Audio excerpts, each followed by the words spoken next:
안녕하세요. 사랑하는 성도님, 승리의 주님이 우리와 함께 하십니다. 우리와 함께 하시는 주님을 찬양합니다. 기도합시다. 하나님 감사합니다. 오늘 또 저희들에게 새날을 주시며 새로운 마음을 주시고 또 주님의 말씀을 향한 따뜻한 열정을 주셔서 감사합니다. 오늘도 주님의 말씀에 귀를 기울일 때 말씀으로 큰 힘과 격려를 얻게 하시고 또한 저희들이 깨달은 말씀대로 순종하며 살아갈 용기와 지혜도 허락하여 주시옵소서.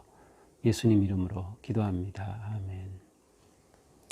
네, 오늘 말씀은 사사기 4장 11절에서 24절입니다.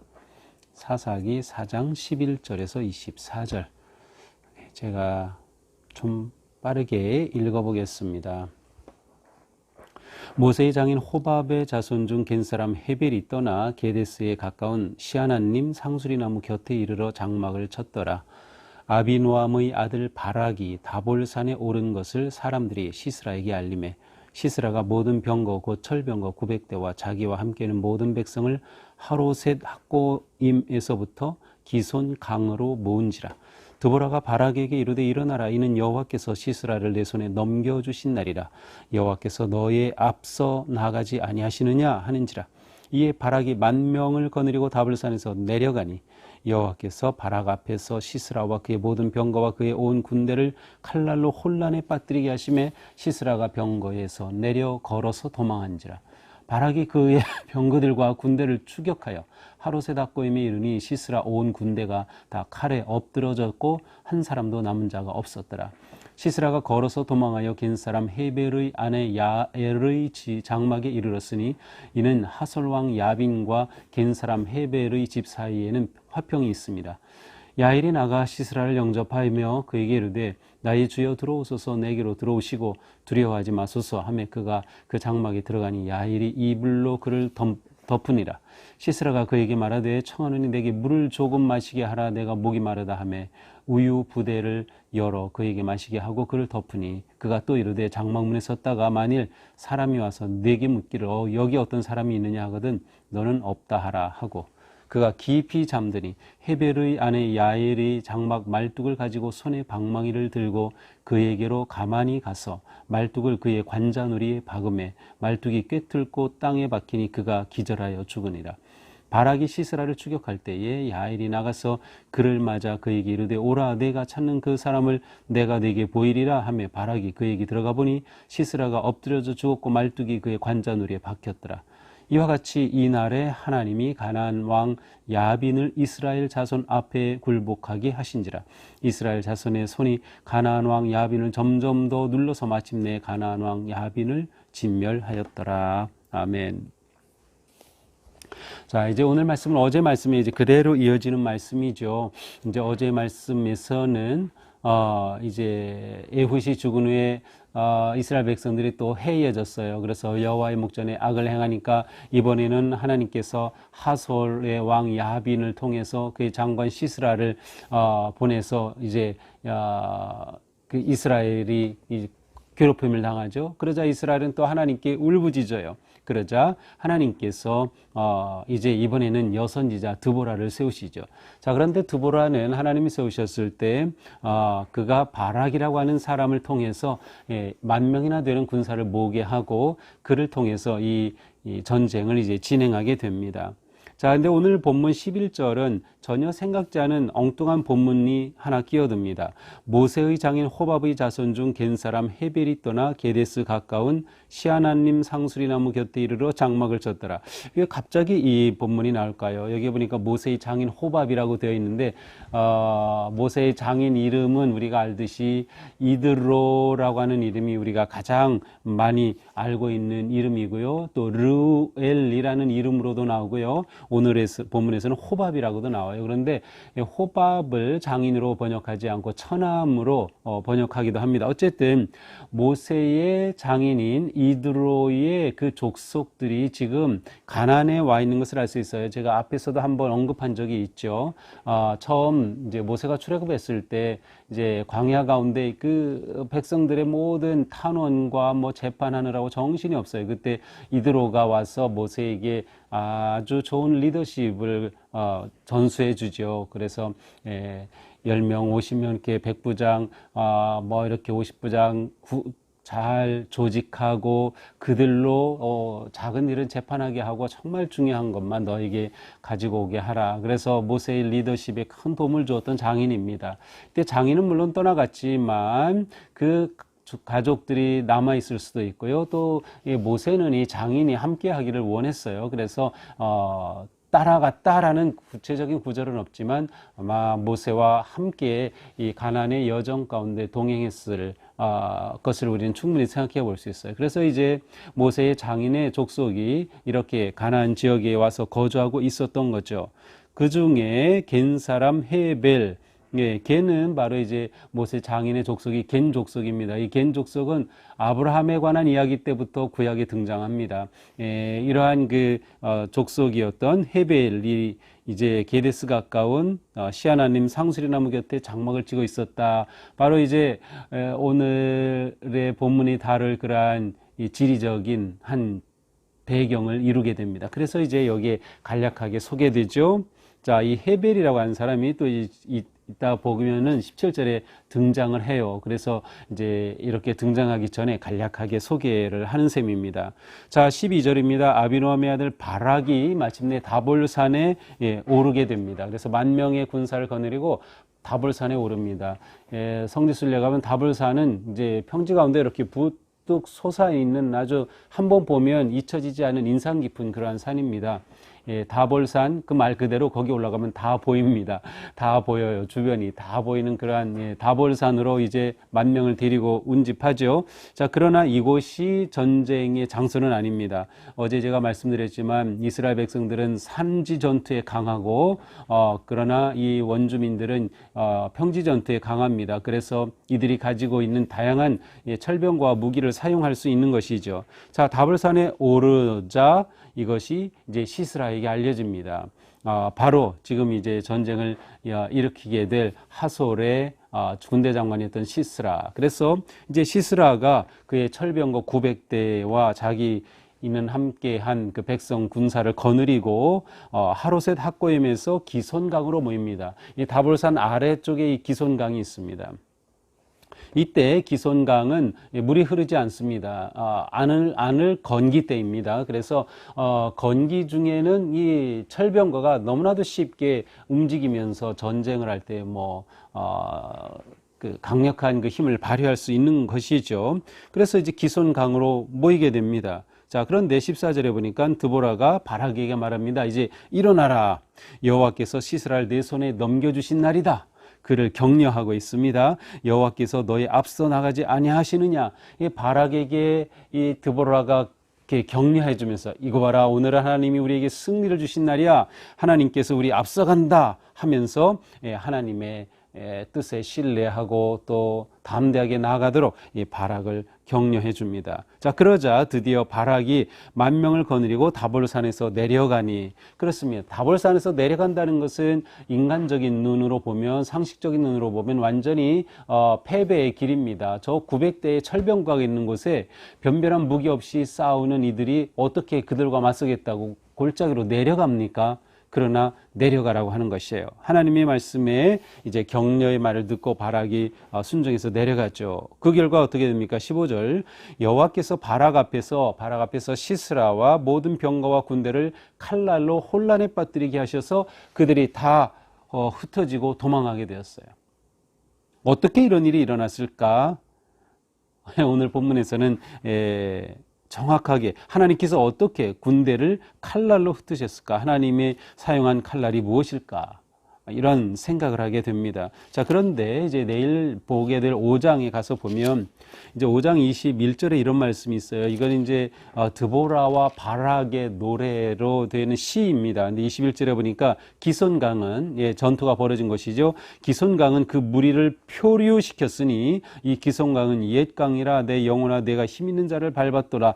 자, 표류하였다 무엇이에요? 갑자기 물이 불어난 겁니다. 그러니까 비가 갑자기 내려가지고 엄청난 폭우가 쏟아져서 실제로 이제 이스라엘 지역은 지금도 그래요. 갑자기 비가 내려가지고 물이 갑자기 불어나서 골짜기에 그냥 홍수처럼 물이 이렇게 했다가 그 물도 또 갑자기 사라지곤 합니다. 자, 이러한 일이 일어난 거예요. 그러니까 철병거 가지고 아무리 온들 물이 불어나고 물이 갑자기 불어나자 그 지역이 질퍽해지게 되고 질퍽한 곳에서 철병거는 꼼짝 못합니다. 그러니 모두 다 흩어지고 시스라 장관은 어떻게 됩니까? 병거에서 내려서 갈 수밖에 없어요. 병거에서 내려서 도망하는 신세가 되고 말았습니다. 이렇게 되자 바락이 그 병거와 군대를 추격하죠. 그래서 하롯셋 학고임까지 추격을 하게 됩니다. 근데 시스라는 계속 피해서 도망가고 그와 함께 했던 병사들은 다 죽임을 당했어요. 자, 시스라가 도망하여 피한 것이 바로 겐 사람 헤벨의 아내 야엘의 장막입니다. 자, 오늘 본문 시작할 때 바로 이 겐 사람, 모세의 장인 호밥의 자손 중 겐 사람 헤벨이 나왔죠. 바로 그 헤벨의 집으로 피한 겁니다. 이 당시 겐 족속은 하솔왕 야빈과 우호 관계 가운데 있었어요. 그래서 그 밑에도 보니까 하솔왕 야빈과 겐 사람 헤벨의 집 사이에는 화평이 있습니다. 그래서 이제 여기로 도망한 겁니다. 자, 이렇게 그곳으로 도망하자 야엘이 나가서 시스라를 영접해 줍니다. 영접해 주고 시스라는 급하게 이곳으로 들어와서 피하게 되죠. 그러자 야엘이 말하죠. 내게로 들어오시고 두려워하지 마소서. 안심시킵니다. 그래서 야엘이 그 집으로 들어가고 그 집에 들어간 후에 이불로 덮었어요. 이불로 덮은 것은 뭐 피신하는 것도 될 수 있고 몹시 피곤했기 때문일 수도 있겠어요. 자, 아니면 비를 맞고 싸워서 그랬는지도 모르죠. 자, 이렇게 집으로 들어갔죠. 이불로 덮었습니다. 그리고 시스라가 그러자 말합니다. 내게 물 좀 주십시오. 그러자 그에게 우유 부대를 가져다 줍니다. 다시 말하면 물을 달라고 했는데 우유를 줍니다. 그가 허기지고 배고프고 추운 그것을 우유를 주니 얼마나 좋습니까? 또 그렇게 그런 상황에서 이렇게 우유를 잘 든든히 마시면 이제 몸이 나른해지고 피곤해진 그 몸이 잠이 오게 되겠죠. 자, 이렇게 우유 부대를 열어줍니다. 우유 부대 그 당시에는 어떤 부대였을까요? 네, 동물을 잡으면 가죽을 그대로 남기고 안에 있는 살과 뼈를 다 뺀 것을 생각하시면 돼요. 그래서 동물을 그렇게 되면 꼬리 부분, 다리 부분을 묶으면 하나의 통이 되겠죠. 우유 부대입니다.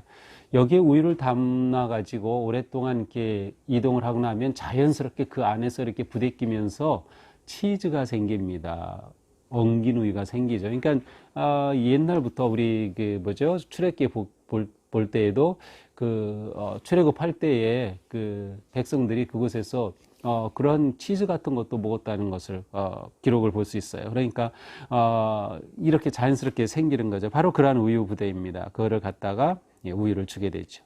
자, 그러자 그것을 마시면서 이 시스라가 말하죠. 누가 이제 장막문에 찾아오거든 여기 나 있다고 아무도 없다 그렇게 말해 달라고까지 부탁합니다. 자, 그리고 나서 이 시스라가 이불을 둘러쓴 채 깊이 잠들게 됩니다. 그런데 어떤 일이 일어납니까? 이 집 헤벨의 아내 야엘이라고 하는 이 여인이 21절 장막 말뚝을 가지고 방망이를 들고 그에게 들어가서 관자놀이에 박음에 말뚝이 꿰뚫고 땅에 박히니 그가 기절하여 죽으니라. 자, 참 이 장면은 비참한 장면이죠.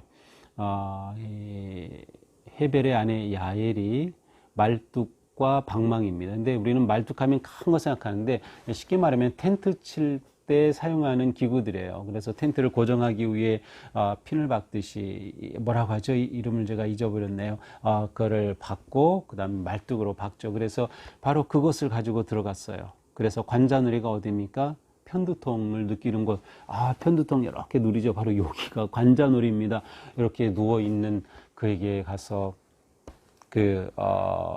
말뚝으로 표현된 그 쇠를 대고 방망이로 쳐서 꿰뚫었어요. 그래서 땅에까지 푹 하고 나올 정도로 정말 비참한 모습이죠. 그러나 성경은 이렇게 비참한 모습에 초점을 전혀 두지 않아요. 얼마나 이렇게 비참한 그런 건 전혀 상관이 없이 이 여인의 그 결단 있는 행동을 그대로 드러낼 뿐입니다. 이렇게 그가 죽었습니다. 그 후에 바락이 이제 이곳까지 왔어요. 그래서 바락이 오자 그를 맞아들입니다. 야엘이 그를 맞아들이죠. 그러면서 오십시오. 내가 당신에게 보여줄 것이 있습니다. 그래서 들어가서 보니까 시스라가 죽어 있는 겁니다. 바락은 깜짝 놀랐겠죠. 어떻게 된 겁니까?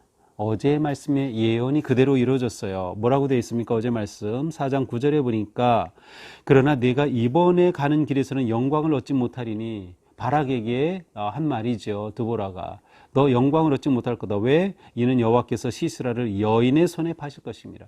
여인의 손에 맡겼어. 왜 그랬어요? 바락이 이 드보라를 통해서 하나님의 뜻을 알게 되었을 때 즉각 순종하지 않고 굉장히 나약하게 유약하게 반응했어요. 나와 같이 가 주시면 제가 가겠습니다. 이렇게 조건을 달면서 말이죠. 이렇게 순종이지만 좀 미심쩍 그러한 순종, 불완전한 순종의 바락에게 이 승리의 영광이 가지 않았어요. 바로 야엘의 손에 의해서 시스라가 죽임을 당한 거죠.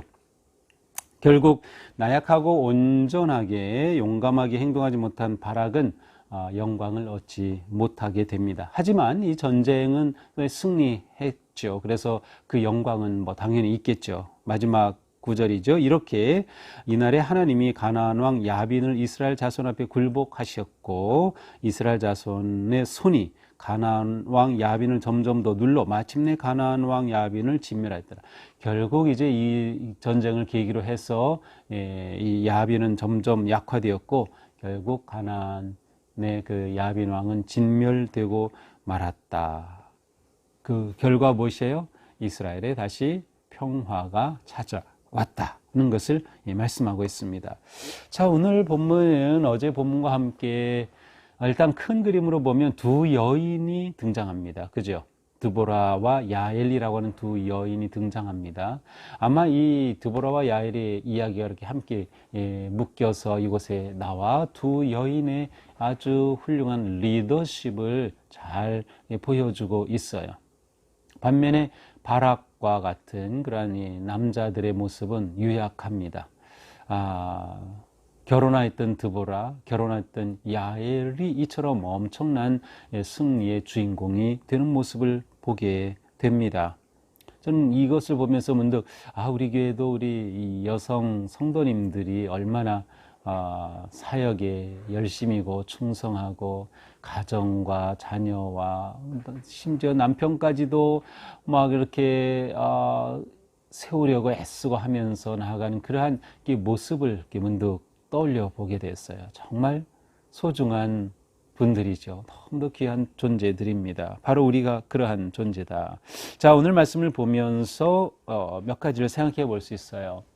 하나님께서 이들에게 주신 이 승리의 비결이 어디에 있었을까? 그죠? 이 승리의 비결은 하나님의 약속을 믿고 주신 말씀에 순종하는 것이 비결입니다. 드보라를 통해 하나님이 주신 그 말씀에 온전히 순종하는 것이 승리의 비결이었습니다. 우리가 순종한다고 하는 것은 무엇에 순종합니까? 하나님의 방식에 순종하는 겁니다. 전쟁에서는 하나님의 전략에 순종하는 것입니다. 그렇게 하나님의 전략에 순종하면 하나님이 일하십니다. 그래서 15절에 보니까 여호와께서 바락 앞에서, 자, 여기에 주어가 여호와입니다. 이 전쟁의 주어가 여호와입니다. 하나님이 전쟁의 주인이시다. 그 말은 전쟁은 하나님께 속하였다라는 말씀이기도 해요. 전쟁이 하나님께 속하였고 하나님이 전쟁의 주인이시라면 하나님의 전략에 순종하는 것이 승리의 길입니다. 근데 이것이 쉬운 것이 아니에요. 특별히 오늘 본문에서는 그들이 다볼산에서 내려와 골짜기에서 전투를 전개했다는 점에 주목해야 됩니다. 어제도 제가 이 부분을 제가 강조했습니다. 완전한 순종은 우리가 볼 때 아닌데 온전히 맡기는 것입니다. 그것은 말이 안 돼. 900대가 넘는 그러한 철병거와 이스라엘 백성들이 가지고 있는 무기는 뭐죠? 없어요. 5장 8절, 내일 보게 될 8절에 보니까 이러한 표현이 나와요. 이스라엘의 4만 명 중에 방패와 창이 보였던가? 그들은 방패와 창조차 없었어요. 철기 문화가 아니고 철을 사용할 줄 몰랐기 때문에 방패와 창도 없었던 그들이 철병거 900대와 맞서는 그러한 전투를 최고로 취약한 골짜기에서 치렀다. 그때 하나님께서 나타나시는 거죠. 하나님의 기적은 바로 순종하는 자리에 나타납니다. 하나님이 이번에 나타내신 기적은 무엇이에요? 갑자기 비를 내려 그곳을 완전히 진흙탕덩이 되게 하였고 철병거가 옴짝달싹 못하게 돼 있어요. 성지순례 가면 무깃도에 가서 보면 이렇게 멀리 보이고요. 그 평지 지역이 다 보입니다. 그 기손강이 흐르는 그쪽, 저기 얘기했구나. 그거를 보면 참 놀라우신 하나님을 우리가 볼 수 있습니다. 그렇습니다. 믿고 순종함이 승리의 길이다라고 하는 것이죠. 또한 우리는 야엘이라고 하는 여인의 모습을 봅니다. 이 야엘의 모습을 한번 이렇게 생각해 보면은 야엘은 굉장히 침착했습니다. 그리고 지혜로웠습니다. 시스라가 왔을 때 그에게 이불을 덮어주고 물을 달라고 하자 우유를 주고 또 안심시키고 굉장히 침착하고 지혜로웠어요. 그러나 결단의 순간이 왔을 때 그는 용맹스럽게 결단할 수 있는 여인이었어요. 굉장히 중요합니다. 우리가 살아갈 때 바로 이와 같은 지혜가 필요하죠. 모든 일에 지혜롭게, 그리고 어려운 상황이 갑자기 닥쳐도 너무 두려워하거나 혼란하지 말고 침착하게. 왜? 하나님의 뜻을 우리가 보고 따르기 때문에. 그리고 결단의 순간에는 용맹하게 결단하는 것. 이것이 우리에게 필요한 그런 모습이 아닌가 생각해 봅니다. 자, 오늘 본문에 나온 두 여인, 드보라는 꿀벌이라는 뜻입니다. 꿀벌. 저는 아직 한국 사람 이름 중에 꿀벌이라는 이름을 본 적은 없어요. 박꿀벌, 주꿀벌, 꿀벌은 아직 본 적이 없어요. 또 야엘, 염소라는 뜻입니다. 산양이라고도 번역이 되는데 염소. 저는 아직 염소라는 그러한 이름도 본 적이 없어요. 박염소, 김염소, 본 적이 없어요. 근데 이스라엘 사람들은 이름을 참 재미있게 짓죠. 꿀벌, 염소. 자, 꿀벌은 말 그대로 꿀을 모아주죠. 염소는 이스라엘 사람들에게 아주 중요한 자산입니다. 염소가 있어서 계속 젖을 내고 그것으로 중요한 그 음식, 양분을 섭취할 근원이 되죠. 그래서 염소는 굉장히 중요합니다. 꿀과 젖입니다. 분득 떠오르는 게 있지 않나요? 그렇습니다. 하나님이 약속하신 가나안 땅은 젖과 꿀이 흐르는 땅이에요. 그런데 젖과 꿀이 흐르는 그 땅에 하나님께서는 꿀벌과 염소를 통해서 지켜내셨습니다. 좀 굉장히 상징적인 의미가 있지 않나 하는 생각을 해봤습니다. 그렇습니다. 하나님이 약속하신 그 놀라운 땅이 이처럼 두 여인을 통해서 성취된다. 그렇습니다. 하나님은 언제나 우리를 통해서 일하기를 원하십니다. 우리가 믿음으로 순종하고 따른다면 우리는 어떤 역경과 환경에서도 어떤 악조건에서도 일어설 수 있으며 승리의 기쁨을 누릴 것입니다. 하나님은 그렇게 우리를 통하여 영광을 받으실 것이죠. 오늘 하루도 우리의 삶이 믿음으로 지혜롭게 승리하는 하루가 되기를 축복합니다. 기도합시다. 하나님 감사합니다. 오늘도 저희들에게 또 말씀으로 다가오셔서 저희들이 오늘 하루 사는 동안 이 말씀처럼 지혜롭게 또 순종하고 헌신하며 하나님이 주시는 승리의 영광을 바라보게 하여 주시옵소서. 예수님 이름으로 기도합니다. 아멘. 네, 오늘도 주님의 은혜로 하루가 복되기를 또 승리하기를 축복합니다. 사랑합니다.